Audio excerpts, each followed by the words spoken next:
হযরত হামজারে শহীদ করিয়া কিন্তু ওয়াহশী কিন্তু ময়দান তো নে গেছেন কি ইবাদি ময়দানের ভিতরে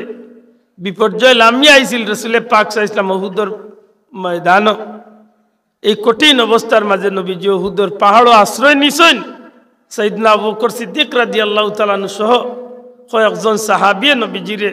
খুব চেষ্টা করছেন কাফিরদের হামলা থেকে বাঁচানির আখের গিয়া নবীজির মাথা মুবারকের উপরে যে হেমলেট আছিল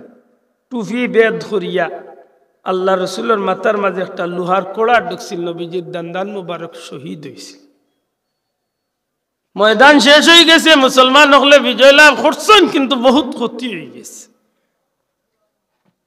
এর ভিতরে দিয়া হিন্দায় কিন্তু আইয়া নবীজির চাচার সিনা মুবারক ফারিয়া খলজা বার করিয়া খাসা খলজা সিবাইয়া হয়ে গেছে আন্দাইরে একটা প্রতিজ্ঞা আছিল যে আমি হামজার মোহাম্মদের চাচা হামজার খলজা বার করিয়া আমি খাসা সিবাইয়া খাইয়া আমার বাব্বাই প্রতিশোধ আমি লই দু জাহানের বাদশা নবী কামলিওয়ালা উহুদের ময়দানের পরিস্থিতি দেখতে গিয়া নবী করিম সাল্লাল্লাহু আলাইহি সাল্লামের কাছে খবর আইয়া রাসূলুল্লাহ আপনার চাচা হামজারে শহীদ করা হয়ে গেছে নবীজি ফরমাইন আমার চাচার কাছে লইয়া যাও আল্লাহর হাবিব যখন হযরতে হামজা রাদিয়াল্লাহু তাআলা নূর কিনারাত যান গিয়া নবীজি সাইয়া দেখেন হযরতে হামজার বুক ফারিয়া কলজা বার করিয়া খাওয়া হয়ে গেছে আমার নবীজি বড় কষ্ট পাইন ওই সময় আল্লাহর হাবিব সাল্লাল্লাহু আলাইহি সাল্লামের ডাক দিয়া জিকেন রে আমার সাহাবী হল আমার চাচারে খে শহীদ করছে আমার চাচারে খে মারছে সাহাবী হলে কইল ইয়া রাসূলুল্লাহ হিন্দার খরিদা গোলাম ওয়াহশী আপনার চাচারে বর্ষা মারিয়া এই জমিন তো নিবিদা করছে নবীজি প্রকাশ্য ঘোষণা করিয়া দিলেন ওয়াহশীর বিরুদ্ধে নবীজি ঘোষণা করেন ওয়াহশীরে যেন ভাইবাই কোনো কথা নাই ওয়াহশীরে কতল করিলেইবাই আল্লাহর হাবিবর চাচা হযরতে হামজা রাদিয়াল্লাহু তাআলা নূর মুহাব্বতে নবীজি যখন এমন ঘোষণা করিলেন নবীজির সাহাবী হলে এই ঘোষণা উনার সাথে সাথে আল্লাহর হাবিবর খতারে পালন করার লাগি দেওয়ানা ইবাদি ওয়াহশীর খান পর্যন্ত গিয়া পৌঁছি যায় যে রহমতুল্লিল আলামিনে ঘোষণা করি লাইছেন যেন পাওয়াইব তান্ডে হত্যা করই যাইব ওয়াহশী যখন এই খবরটা হিন্দারে পৌঁছাইয়া দিয়া তাই মুক্ত জীবন পাইলেন তাই হিন্দার গুলামি তলে আজাদ হইয়া যখন তাই খবরটা লইয়া তখন হরিয়া যান কি কিতাব লেখন যে গুমখানি হারাম হয়ে যায় মনের মাঝে একটা চিন্তা ইয়ে যে হায় রে হায় আমার আইজ খাই লোক মুহাম্মদর সঙ্গী হলে যেন ভাইবা আমারে শেষ করিলেইবা শেষ মেশ হযরতে ওয়াহশী রাদিয়াল্লাহু তাআলা মনে মনে সিদ্ধান্ত নেন কি না আমি আর ইলা লুকাইয়া থাকতাম না বালা বালা কোন সাহাবী হল রে দরিয়া নবীর কাছে প্রস্তাব পাঠাই মুজে ইয়া রাসূলুল্লাহ আপনার জানর দুশমন আপনার চাচার হত্যাকারী হযরতে হামজার হত্যাকারী ওয়াহশী যদি আইয়া কোন সময় মাফ চাইলেন আপনি নবী তাহলে মাফ করে দিবানি কিন্তু এই কথা খান যে সাহাবীর কাছে গিয়া কইন বাইরে আমার পক্ষে সুপারিশ করো ও সাহাবীও কইন না ভাই আমি পারতাম না কারণ নবীজি খুব রাগ করছেন শেষ মেশ হযরতে সাইয়েদুনা আবু বকর সিদ্দিক রাদিয়াল্লাহু তাআলা নূরে কইয়া যখন ব্যর্থ হই যায় নিজে নিজে সিদ্ধান্ত নেন কি আল্লাহ যেখান ভালো রাখছে যদি মউত হই যায় তো হই যাইব নিজের চেহারারে পরিবর্তন করার উদ্দেশ্যে আল্লাহর বন্দায় নিজের মুখরে ডাকিয়া মুখের উপরে এখন নেকাব লাগাইয়া বা মুখরে আন্দার করিয়া আল্লাহর হাবিবের দরবার হইয়া আল্লাহর হাবিবের খিদমত ইয়া আরজ করিয়া কইন ইয়া রাসূলুল্লাহ আপনার চিরশত্রু হযরতে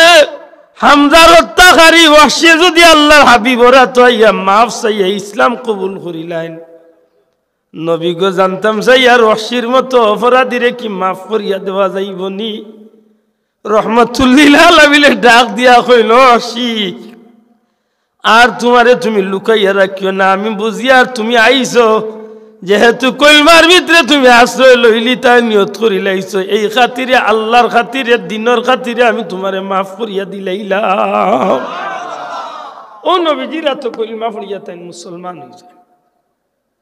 রহমতে আলম সাল্লাল্লাহু আলাইহি সাল্লামের দরবারে রিসালাত বই,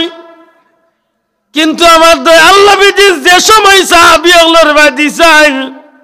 আর হযরতে ওয়াসির চেহারার বাদি যেমনে আমার নবীজির চোখ মুবারক যায়, আল্লাহর হাবিবর মনে হই যায় চাচার কথা। একদিন আমার নবীজি ডাক দিয়া কইন, ওয়াসি তুমি কলমা পড়ি লাইছো, তোমার উপরে কোনো দুঃখ নাই, তবে তোমারে দেখলেই আমার চাচার কথা মনে পড়ি যায়। ওয়াসিরে আমি তোমারে কইয়ার কোনোদিন তুমি আমার চক্ষুর সামনে পড়িও না, আমার চক্ষু তো একটু আড়ালে থাকিও। হযরতে ওয়াসির ভিতরে ওরা আগুন দাও দাও করে জ্বলি যায়। এই দিন তোলে নিজের চেহারারে আল্লাহর হাবিবর চক্ষুর সামনে রাখইলা, মনে বলে চিন্তা করেন আল্লাহ নবীজির দিলের ভিতরে আমি যে কষ্ট দিছি এই কষ্টরে আমি কিলা মোচন করতাম। আল্লাহর হাবিব দুনিয়ায় তো বিদায় নেওয়ার বাদে সাইয়্যিদুনা আবু বকর সিদ্দিক রাদিয়াল্লাহু তাআলা আনহুর জামানাত হযরতে আবু বকর সিদ্দিকের খেলাফত কালে ইসলামের সবচেয়ে বড় দুশমন বন্ড নবী মুসাইলামাতুল কাজ্জাব বন্ড নবীর আবির্ভাব ঘটি যায়, নবী দাবি করিয়া বই যায়। ওই সময় হযরতে ওয়াহশী রাদিয়াল্লাহু তাআলা আনহু মনে মনে কইন, আল্লাহ আমারে দয়া করি একটা সুযোগ দাও, যে কষ্ট আমি তোমার হাবিবর মনের ভিতরে লাগাইছি আমি যে অন্ততপক্ষে বন্ড নবী ঘুরে মারিয়া নবীজির মন খানরে আমি আমার উপরে খুশ করতাম পারি। আল্লাহর হুকুম এক পর্যায়ে হযরতে সাইয়েদনা আবু বকর রাদিয়াল্লাহু তাআলা আনহুর অর্ডারে বাতার নেতৃত্বে মুসাইলামাতুল কাজ্জাবর বিরুদ্ধে সাইয়েদনা আবু বকর সিদ্দিক রাদিয়াল্লাহু তাআলা আনহু হুকুম করিলেন যে বন্ড নবীর বিরুদ্ধে যুদ্ধ হইব। এই যুদ্ধের নাম কি? তা জঙ্গে ইয়ামামা, ইয়ামামার যুদ্ধ। কোন যুদ্ধ? মৌলানা এই জঙ্গে ইয়ামামার যুদ্ধ হইল। আর ওই সময় হযরতে ওয়াহশী রাদিয়াল্লাহু তাআলা হো সুলফি হো বর্ষা একটা যে গুদি নবীজির সারে তাই শহীদ হয়েছে। এমন ভাবে দাঁড়ানি শুরু করেন, এমন ভাবে তাই দাঁড়ালি শুরু করেন আর চকুর ভালি মুসইলার কইল, আল্লাহ তোমার হাবিবর মন আমি বড় কষ্ট দিছি, আল্লাহ তুমি আমারে তৌফিক দিও এই বন্ড নবীরে যেন আমি হত্যা করিয়া নবীজির মন খানরে আমি খুশ করতাম পারি। আল্লাহর খাস মেহেরবানি হাসাও সেই যুদ্ধের ময়দানও গিয়ালে যখন বন্ড নবীর বিরুদ্ধে যুদ্ধ আরম্ভ হয়েছে, আলহামদুলিল্লাহ হযরত ওয়াহশী রাদিয়াল্লাহু তাআলা তাই তো আক্ত নেই সুলফি মারাত খুব পারদর্শী। সারাটা ময়দানও তান একই টার্গেট থাকে যে কোন সময় বন্ড নবীরে আমি সুলফিটা মারতাম। সুযোগ পাইছেন এমন ভাবে আঘাত করছেন, এক আঘাতে জমিনে পড়ে গেছেন। যদিও বর্ণনা আছে আর এক সাহাবী ইয়ে সাহায্য করছেন, কিন্তু ভয়লা করে সুলফিটা মারছেন হযরতে ওয়াহশী রাদিয়াল্লাহু। उठाकर जुल्फे अक़दस को जरा चेहरे मुबारक से मुझे दीवाना और वहशी बनावा या रसूल अल्लाह। যখন সুলফি দিয়ে নাফরমান লেতাইন সেদ করিলাইল জমিনের মাঝে ফালাইয়া হত্যা করিলাইল, ওই সময় চিৎকার করিয়া কইন, আল্লাহ তোমার হাবিবর চেহারা মুবারক কানি হতভাগার উপরে তুমি আল্লাহ খুশ করিয়া দিলাও। সুবহান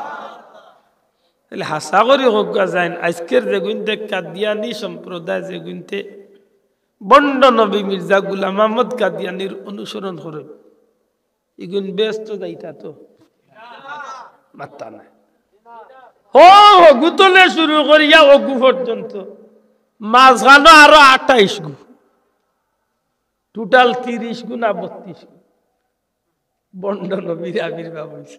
সবটির যত গিয়ে দর্শন এগুন ব্যস্ত যাইতে না দুজক যাইতা হেনে বলে আল্লাহর কালাম কুরআন শরীফ রে কিন্তু অস্বীকার করছেন না মানছেন মাত্তা নাই এখন আপনি কাম মুসলমান দাবি করিলেও জান্নাতে যাওয়া যাইব তো আমার মাত বুঝছেন না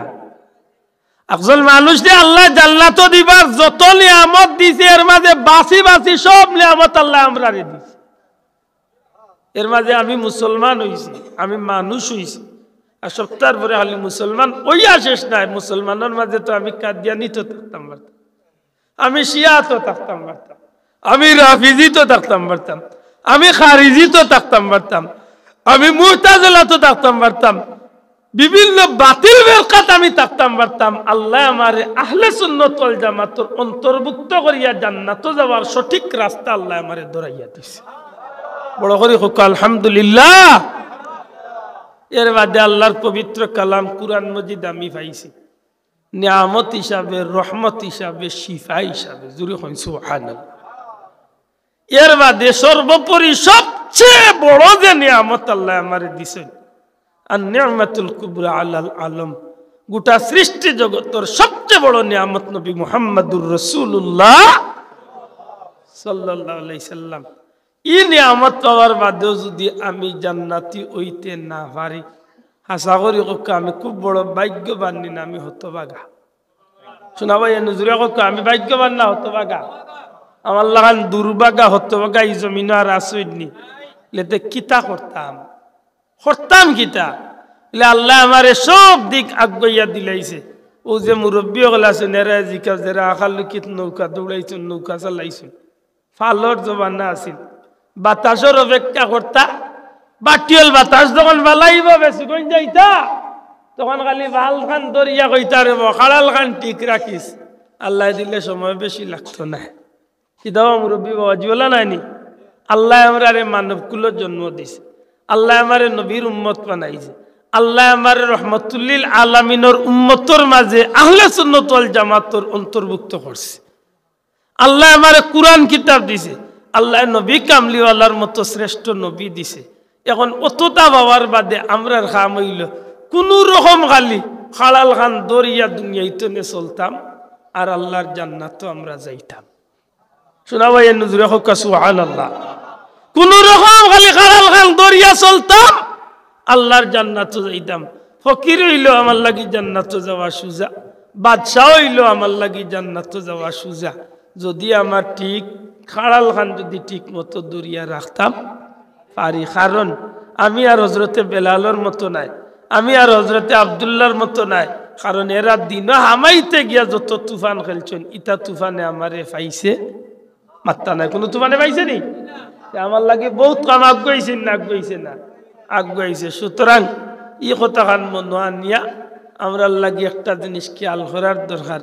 আমার খান্দাতে বেঈমানে যেখান করে আমার খান্দাতে কাফিরে যেখান করে আমার খান্দাতে নাফরমানে যেখান করে আমি মুসলমানের লাগি ইকান করা উচিত হইবনি শোনা ভাই নজরে কা উচিত হইবনি একবার বিবেক রে জিকাইন জানো বিবেক এটা গাছে দুনিয়াতে আল্লাহর নাম লয় এটা মাছে আল্লাহর নাম লয়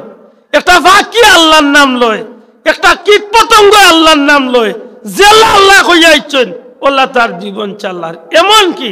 মারাজাল বাহরাইনি ইয়ালতাকিয়ানি বাইনাহুমা বারযাখুল লা ইয়াবগিয়ান আল্লাহ মরে ইয়াদ করাইয়া দিলা দেখো রে জগতের মানুষ দুইটা সমুদ্ররে আমি আল্লাহ দুইটা সমুদ্ররে আমি আল্লাহ দুইটা নদীরে আমি আল্লাহ দুইটা সমুদ্ররে আমি আল্লাহ এক লগে চালাই এক সমুদ্রত মিষ্টি পানি একটাত লবণাক্ত পানি একটাত ময়লা পানি একটাত পরিষ্কার পানি এগু খাইবার জুকা পানি এগু মুখ লোয়ার মতো নাই পানি কিন্তু মাঝখানে কোনো দেওয়াল নাই মাঝখানে কোনো পলিথিনের বেড়া নাই মাঝখানে কোনো গ্লাস পেপার নাই কিচ্ছু নাই আমি আল্লাহ লক্ষ লক্ষ বছর আগে যেদিন আমি আল্লাহ এই নদী বা এই সমুদ্রে প্রবাহিত করছি ওই দিন তো না কইছি জার্জির কক্ষপথে জার্জির পথে জার্জি চলো মিষ্টি পানির ভিতরে তুমি লবণাক্ত পানি হামাইয়া তার মিষ্টি পানির স্বাদ নষ্ট করিও না তোমারে আমি আল্লাহ ই সুযোগ হুকুম দিছি না ময়লা পানি তুমি পরিষ্কার পানির ভিতরে আমাইয়া পরিষ্কার পানির মান নষ্ট করতায় তোমার এই হুকুম আমি আল্লাহ দিছি না। আল্লাহ ইয়াই ধরাইয়া দেন, এ জগতের মানুষ, লাখ লাখ বছর ধরে আমি এক লগে দুইটা সমুদ্র চালাইছি, দেখো আজ লক্ষ লক্ষ বছর ধরে আমি আল্লাহর হুকুম রে কিভাবে সমুদ্রে মানতে আছি। আপনি বিশ্বাস করেন, মানেন না? মানে না? আপনি আমার লগে চলক্কা খাইলকে আপনার আমি চোখ দিয়ে দেখাইয়া দিন, বেশি দূরেই যাওয়া লাগতো না। আপনি ও সামান্য চাঁদপুর যাক্কা যেখানোর ইলিশ আপনি 12 মাস খাইরা। চাঁদপুর 3টা নদীর মোহনা এখান হয়েছে, একটা হইল পদ্মা, একটা হইল মেঘনা, একটা হইল ডাকাতিয়া, 3টা নদী। অন্য গেলে মোহনাত গেলে আপনি ইলিশ দেখবা, বাংলাদেশের সবচেয়ে প্রিয় ইলিশ পদ্মার ইলিশ। এই পদ্মার ইলিশ যেন দৌড়া হয়, একটু জায়গা ট্রলারে আপনি উজান গেলে দেখবা যে পদ্মার মেঘনা একই রাস্তা দিয়ে বহুত দূর তো আইছে। আমি ছুটো দেখাইলাম যেগুলো আমার আয়ত্তর ভিতরে আছে। আর নাইলে আজকে বিজ্ঞানী হলে আটলান্টিক মহাসাগর বার হইলিছে এই আয়াতে করিমার বাস্তব রূপ। জুড়ে হন সুবহানাল্লাহ। অন্য গেলে আপনি দেখবা যে বহুত দূর তো 2টা নদী একলগে আইছে, কিন্তু মিষ্টি পানি আর ময়লা পানি, লবণাক্ত পানি আর ময়লা মিঠা পানি এক হয় না। জেলা আল্লাহ অর্ডার দিয়েছেন, মাঝখানে কিন্তু কোনো পলিথিনও নাই, কোনো কাগজও নাই, কোনো ওয়ালও নাই। জেলা আল্লাহ কইছেন তারা রাস্তায় তারা মাত্তা না, চলেননি না চলেন না। ও আল্লাহ বাদেও কইন ভাবি আইয়ি আলা ই রাব্বিকুমা তুকাযিবান। ও আমার গোলাম সকল, আমার দেওয়া কোন কোন নিয়ামতরে তোমরা অস্বীকার করবে। আশা করি হোসেন বাবা, আল্লাহ আমারে মানব কুলের জন্ম দিছে, একটা আল্লাহর পক্ষ থেকে দয়ানি না দয়া নাই? আল্লাহ আমারে ইসলাম ধর্ম দিছে, একটা আল্লাহর পক্ষ থেকে দয়ানি না দয়া নাই? আল্লাহ আমারে কুরআন শরীফ দিছে, একটা আল্লাহর পক্ষ থেকে দয়ানি না দয়া নাই? আল্লাহ আমারে আহলে সুন্নাত ওয়াল জামাতের অন্তর্ভুক্ত করছে, একটা আল্লাহর পক্ষ থেকে দয়ানি না দয়া নাই? আল্লাহ আমারে নবী কামলিওয়ালা রহমাতুল্লিল আলামিনের উম্মত বানাইছে, একটা আল্লাহর পক্ষ থেকে খাস দয়ানি না দয়া নাই? এত দয়ার বাদে আমি বেস্তি হইতাম না দুজকি হইতাম? শোনা ভাই, জুড়ে বেস্তি হইতাম না দুজকি হইতাম? আমি যদি বেস্তি হইতে না পারিতে আমার মতো হতবাগা দুর্বাগা কপাল পুড়া পারলে মনে হইলে কিছু কথারে খামো লাগাই জান, কারণ এছাড়া আর কিচ্ছু হওয়ার নাই। বহুত ওয়াজ করছি বিশ্বকাপ লিয়া, কিন্তু এর বাদেও দেখি দেখার তার বাপর ঘরের উল্টিয়া দেখ বেজার না জান, মরছে উল্টিয়া, খালি মরছে না মিছিল দিছে, খালি মিছিল না গেঞ্জিও ফিনছে, খালি গেঞ্জি না চুলোর ডিজাইনও ঠিক রয়েছে। মাত বুঝালি? কিন্তু হাসা করি কক্ষা একদিন সব তার হিসাব দেওয়া লাগবো তো, মাথা নাই। সারা জীবন স্টোরি, জীবন কাহিনীর হিসাব লইয়া একদিন আল্লাহর দরবারও হাজিরি দেওয়া লাগবো তো, না লাগতো না? একটু হিসাব করি চলুন, জানো আমি কথা শেষ করলাম।